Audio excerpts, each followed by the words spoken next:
My name is Renee Brooks. I'm 32 years old. 5 years ago, I picked up the phone and reported my own brother. After that call, my family erased me. My mother called me a destroyer. My father said I was no longer his daughter. My sister went online and called me a liar for everyone to see. And just like that, I was gone. No more group chats. No more holidays. No more birthdays. No more Sunday dinners at the house on Maple Ridge Road. 5 years. 5 years of silence. 5 years of being treated like I never existed. But here's what none of them knew. I wasn't the only one.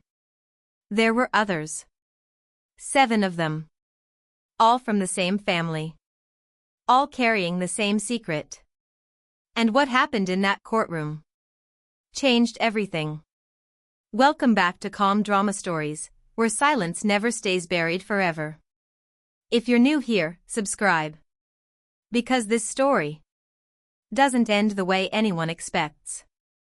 I grew up in Millbrook, New York. Population, 12,000. The kind of town where everyone knows your last name before they know your first. Where the grocery store cashier remembers your mother's birthday. And the pastor knows which pew you sit in every Sunday. The Brooks family. We were known. Not famous. Respected. My parents, Diane and Gerald, had lived on Maple Ridge Road for over 30 years. Same house. Same routines. Same life. Every Sunday, we sat in the same row at church. 3rd row back. Left side. There were 4 of us kids. Travis. Me. Paige. And Russell, the youngest. But if you asked anyone in town, they would only talk about one of us. Travis. He was the golden child. The one everyone trusted. The one everyone admired. At 25, he opened his own auto repair shop. Brooks & Sons Automotive. Within 3 years, he had 14 employees. He sponsored the local Little League. Donated to the church. Helped neighbors fix their cars for free. People didn't just like Travis. They depended on him. My father depended on him. When Dad retired at 56, Travis took over the mortgage. $2,400 a month. No one asked him to. He just did it. And in that house, that made him untouchable. He could do no wrong. And me? I was the quiet one. I went to nursing school. Graduated at 22. $47,000 in student loans. No help. I worked night shifts at an urgent care clinic. 12 hours at a time. Fevers. Broken bones. Crying kids. Then I'd drive home at sunrise. Sleep for a few hours. And do it all again. My apartment was small. 1 bedroom above a dentist's office. The heat barely worked. The windows stuck in the summer. But it was mine. And that mattered. Because everything in my life, I earned myself. I still went home every Sunday. Dinner at my parents' house. Same table. Same seats. Same conversations. We weren't a close family. But we were a consistent one. And sometimes, that feels the same. I wasn't close with Travis. We didn't fight. We didn't bond. We just existed. Like 2 people living in parallel lives. Different worlds. Same last name. If you asked me back then who I was, I would have said something simple. I keep my head down. I do my job. I mind my business. And for a long time, that was enough. Until one night. It wasn't. Thanksgiving.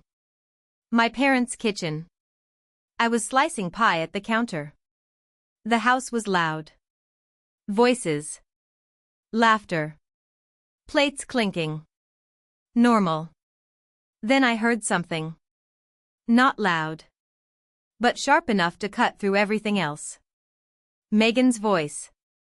She was 17. My cousin. Quiet kid. Always kept to herself. She was talking to Paige in the hallway. I wasn't trying to listen. But some words don't need permission to be heard. She was crying. And then Paige said something. Low. Fast. Don't make this a thing, just don't be alone with him. Everything stopped. The knife in my hand. The noise in the room. Everything. Don't be alone with him. I set the knife down. Wiped my hands. And walked past the hallway. Like I was going somewhere else. Like I hadn't heard anything. Paige saw me. She went quiet immediately. Megan wiped her face and walked away. No one said anything. But something had already changed. After dinner, I found Megan outside. Back porch. Cold air. She was sitting on the steps. Arms wrapped around herself. I sat next to her. Didn't say anything at first. Then. You can talk to me. And she did. I won't repeat what she said. Because some things don't belong in storytelling. But I will tell you this. When she finished, I knew exactly what I had to do. I drove home. Sat in my car. Engine off. Hands on the steering wheel. 40 minutes. No movement. No thoughts that stayed long enough to settle. Just one reality. I couldn't ignore it. The next morning, I called the police. A detective met me at the station. Yellow legal pad. Calm voice. She wrote everything down. Every word. Then she looked at me and said, "This is going to be hard." I nodded. I know. But I didn't. Not really. Because what came next wasn't just hard. It was the beginning of losing everything. That night, my phone rang. My mother. And before I could even say hello, she said 6 words. "You're destroying this family." And just like that, everything I had ever known started to disappear when my mother said those 6 words. "You're destroying this family." Something inside me shifted. Not loudly. Not dramatically. Just quietly. Like a door closing somewhere deep inside my chest. "Mom, listen to me," I tried. "No," she cut in. Her voice was sharp now. Controlled. "Megan is a teenager. Teenagers exaggerate." I pressed my back against the bathroom wall. "This isn't something someone makes up," I said. "Your brother has done nothing but support this family," she replied. There it was. Not concern. Not doubt. Defense. "He pays your father's mortgage," she continued. "He employs people in this town." Like those things mattered more. Like those things erased everything else. "What do you think happens if you take that away?" she asked. I didn't answer. Because I already knew. This wasn't about truth. It was about protecting the version of him they needed. "You should have come to me first," she said. "I couldn't," I replied. "Yes, you could have. You could have handled this privately." Privately. That word sat heavy. Like silence was the solution. Like hiding it would fix it. Then she said the thing that changed everything. "Pull the report." I closed my eyes. "Tell them it was a misunderstanding." I didn't speak. "Or don't come home for Christmas." There it was. The choice. Truth. Or family. I can't do that, I said quietly. Then don't come home. The line went dead. I stood there for a long time. The bathroom light humming above me. My scrubs still in my hands. My shift started in 40 minutes. So I did what I always did. I went to work. I clocked in. And I pretended everything was normal. That was the last time my mother spoke to me for 5 years. The next morning, my father called. I answered. Hoping for something different. A question. A pause. Anything. Instead, he gave me 8 words. No daughter of mine would do this. And then he hung up. 35 years of being his daughter. Reduced to 1 sentence. That same afternoon, Paige made it public. She didn't tag me. She didn't need to. In a town like ours, everyone already knew. Her post said, "Some people will do anything for attention, even destroy their own family." Hundreds of likes, comments, support, and one from my mother. A heart emoji. That hurt more than anything else. Because it meant she agreed. The next week, everything fell apart. At work, people looked at me differently. One patient stopped mid-sentence and said, "You're the one who." She didn't finish. But she didn't need to. The silence said enough. The case moved forward for 6 weeks. Then, it stopped. Megan's parents pressured her. Not to lie. To clarify. Same result. Without her testimony, there was no case. The charges were dropped. Just like that. Travis went back to his shop. Back to church. Back to Sunday dinners. Back to normal. The town accepted it instantly. A misunderstanding. A mistake. Something that never really happened. Detective Walsh called me that day. Her voice was different now. Careful. "I believe you," she said. "But I can't move forward without more." I nodded into the phone. Even though she couldn't see me. "I'm keeping the file open," she added. "If anything changes, I'll be here." That was December. And that's when the real isolation began. First, the group chat. I was at work, eating lunch. And suddenly, it disappeared. The Brooks family. Gone. No warning. No message. Just erased. Then Christmas. I drove past my parents' house that night. Lights everywhere. Cars in the driveway. Laughter inside. And I kept driving. Didn't stop. Didn't knock. Because I already knew. I wasn't welcome. February. My birthday. No call. No text.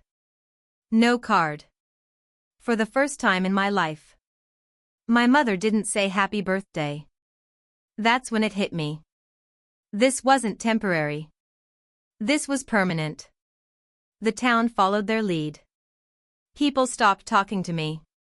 Stopped looking at me. Small things. But constant. The barista spelling my name wrong. The post office clerk avoiding eye contact. Like I had done something contagious. Like truth was something people could catch. I wrote my mother a letter. 3 pages. I explained everything. Why I did it. What Megan told me. How much it cost me. And I told her I loved her. I never got a response. I sent Paige a birthday gift. A bracelet she used to love. It came back 2 weeks later. Unopened. Returned to sender. I held that box for a long time. Because that was the moment I understood something clearly. They weren't just rejecting what I said.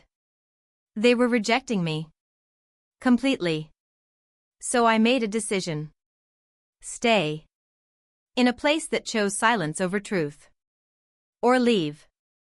And build something new. I chose to leave. March. Before sunrise. I packed everything into my car. One suitcase. One box of books. That was my life. I walked out of my apartment. Locked the door. And didn't look back. No goodbye. No closure. Just gone. And for the next 5 years, I would learn what it really means. To start over with nothing. The next 5 years of my life can be summarized in 3 sentences. I worked. I healed. And I built a life that no one could take from me. I moved to Albany. 3 hours away from everything I had ever known. New city. New job. New life. And most importantly, no one knew my last name. No one knew my brother. No one knew the story. For the first time in months, I could breathe. I got a job at Albany Medical Center within 2 weeks. Same schedule. Night shifts. Different building. Different people. No judgment. Just work. The first 2 years weren't glamorous. They were survival. I rented a small studio apartment. Radiator heat. One window facing a brick wall. I ate the same meals most nights. Oatmeal. Eggs. Coffee. Not because I wanted to. Because I had to. Every dollar mattered. I had student loans to pay. $47,000.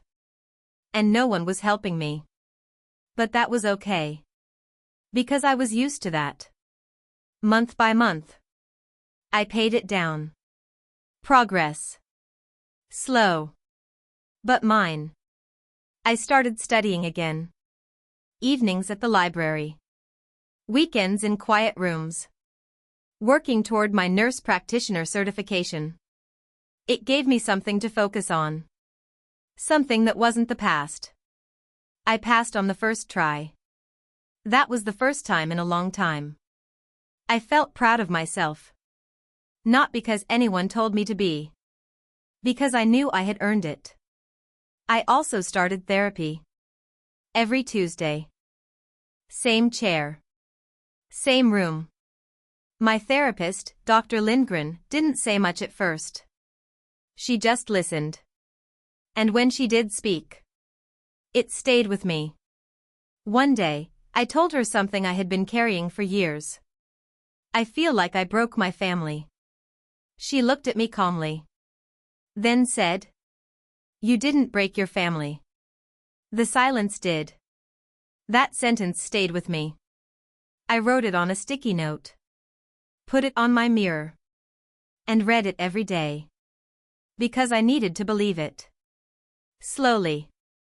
Things started to change. Not dramatically. But steadily. I started running. At first. Just 1 mile. Then 3. Then 5. Eventually. A half marathon. I crossed that finish line alone. No family. No cheering. Just me. And for the first time. That felt like enough. Because I didn't need anyone to see it. I knew what it meant. Somewhere along the way, I stopped checking social media. Stopped looking for updates. Stopped wondering what they were doing. Because every time I looked back, it pulled me further away from the life I was trying to build. And I couldn't afford that anymore. Then I met Marcus. It wasn't dramatic. No big moment. Just simple. He came into the clinic one afternoon. Cut his hand at work. Nothing serious. 3 stitches. He apologized for bleeding on the chair. I told him that's kind of what clinics are for. He laughed. And that was it. 2 weeks later, he came back. Then again. Then we got coffee. Then dinner. Then mornings at the farmer's market.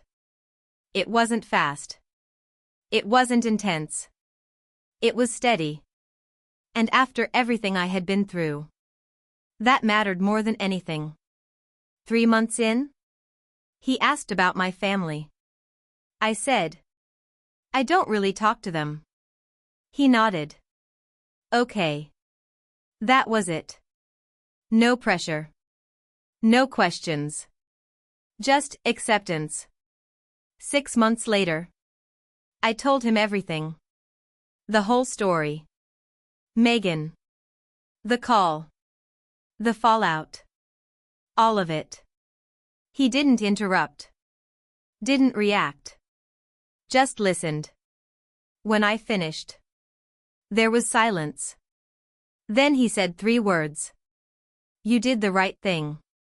And just like that, something inside me healed. Because no one had ever said that before. We got married the following year. Small ceremony. 12 people. None of them from my side. And for the first time, that didn't hurt. Because I had something real now. Not perfect, but honest. A year later, we bought a house. Small. Simple. 3 bedrooms. Leaky basement.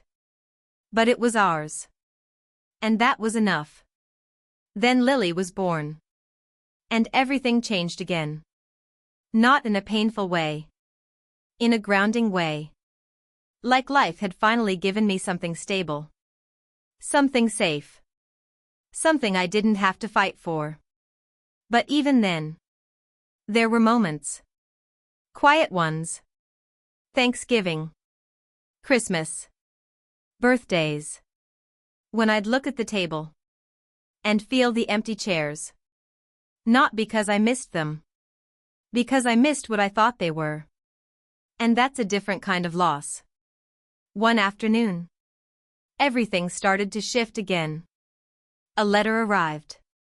No return address. Just my name. Handwritten. I knew the writing immediately. Aunt Linda. My mother's sister. The only person who never defended me. But also never attacked me. Inside. A short note. I should have spoken sooner. I'm sorry. And something else. Printed screenshots. From the family group chat. Messages I was never meant to see. I sat down. Started reading. And everything changed. My mother. She's dead to me. Paige. She's always been jealous of Travis. Dozens of messages. All saying the same thing. I wasn't wrong. I was the problem. And then one message stopped me. A private message from my mother to Linda. If you talk to Renee, you're next. That's why Linda stayed silent. Not because she didn't care. Because she was afraid. I folded the pages slowly. Not shaking. Not crying. Just understanding. This wasn't just my story. This was a system. And I wasn't the only one caught in it. That night, I called Linda. She answered on the second ring. We talked for almost an hour. She told me everything. Things she had known. Things she had ignored. And one thing that changed everything. There are others. I went quiet. How many? I asked. I don't know, she said. But you weren't the only one. I didn't sleep that night. Because something inside me knew. This wasn't over. It had just been waiting. 6 months passed. Life continued. Normal. Quiet. Until one morning. My phone rang. Unknown number. I almost didn't answer. But something told me to pick up. Renee? This is Detective Walsh. My heart stopped. I told you I'd call if anything changed. Pause. Something changed. I sat down slowly. What happened? Her voice was steady. 7 people have come forward. Silence. All from your family. My hand tightened around the phone. All telling the same story. 7. Not 1. Not 2. 7. They're moving forward with the case, she said. We're going to trial. I looked at my daughter. Sitting on the floor. Completely unaware. And for the first time in 5 years, I realized something. I wasn't alone anymore. The trial began on a Monday morning. Cold. Gray sky. The kind of day that feels heavier than usual. I stood outside the courthouse for a moment. Just looking at the building. 5 years. 5 years of silence. 5 years of being erased. And now, everything was about to be said out loud. Marcus stood beside me. He didn't say anything. He just placed his hand on mine. Steady. That was enough. Inside, the courtroom was already filling up. People from Millbrook had driven in. Some out of curiosity. Some out of loyalty. And some because they needed to see it for themselves. I didn't look at them. Not yet. I took my seat. And then I saw them. My family. 5 years had passed. But they looked exactly the same. My mother sat upright. Hands folded. Expression controlled. My father looked smaller. Not physically. Just quieter. Paige sat beside them. Eyes forward. Jaw tight. And Travis sat at the defense table. Calm. Like nothing had changed. Like this was just another day. For a moment, everything felt unreal. Like I had stepped into someone else's life. Then the judge entered.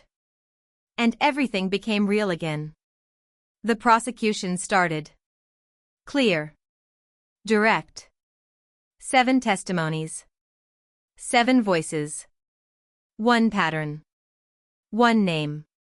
The first witness walked up. I didn't know her. But I knew her story. Because I had heard it before. Different words. Same pain. She spoke quietly. But every word landed. Then another. Then another. Each one adding something. Not new details. Confirmation. And with every testimony, the room shifted. The certainty people had held for years started to crack. I kept my eyes forward. Because I didn't need to watch. I already knew.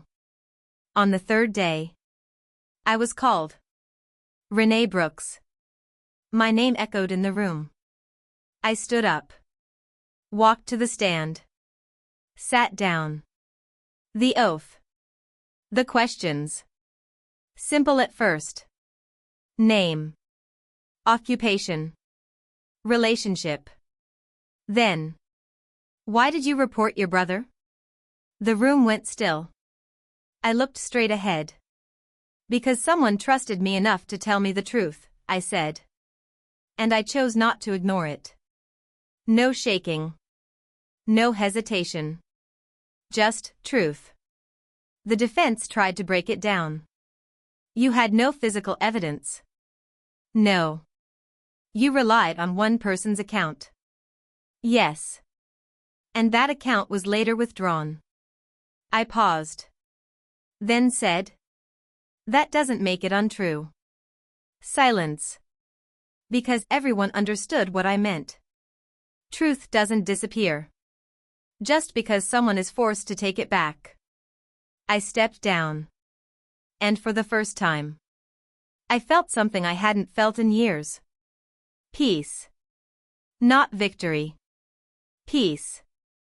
On the fifth day, something unexpected happened. Paige asked to speak.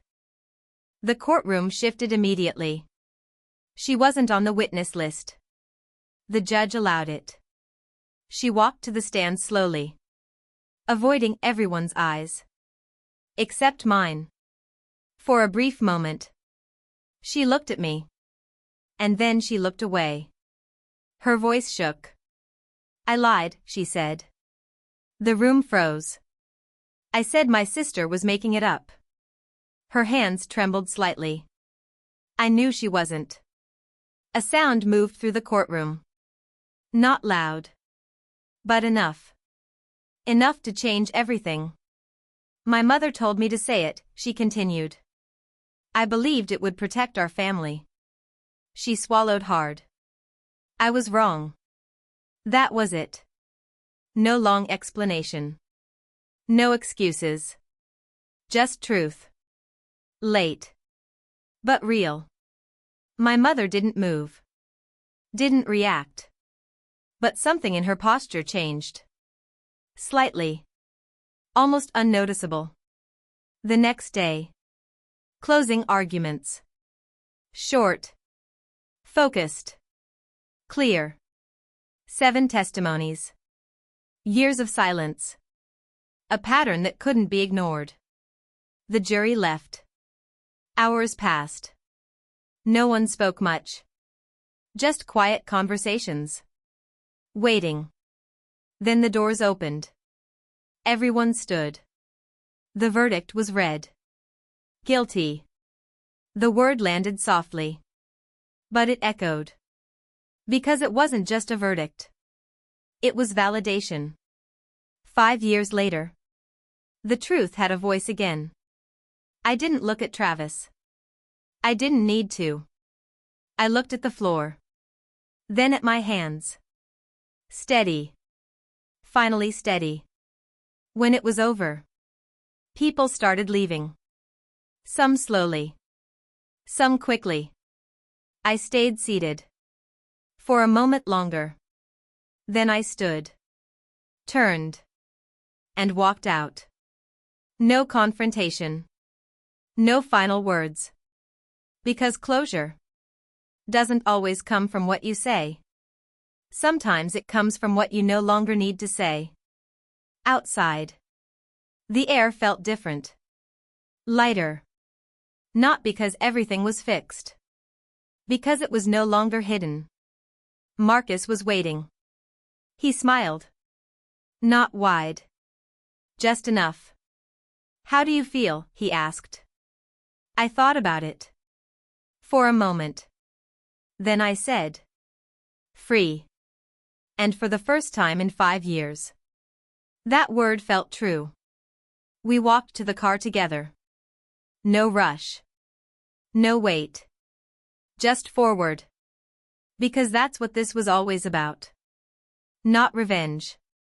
Not punishment. Truth. And the courage to stand with it. Even when it costs you everything. I didn't get my family back. But I got something better. A life built on honesty. A husband who stood beside me.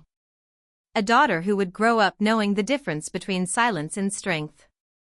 And a version of myself that I no longer had to question. Because in the end, I didn't destroy my family. I just refused to protect the lie that held it together.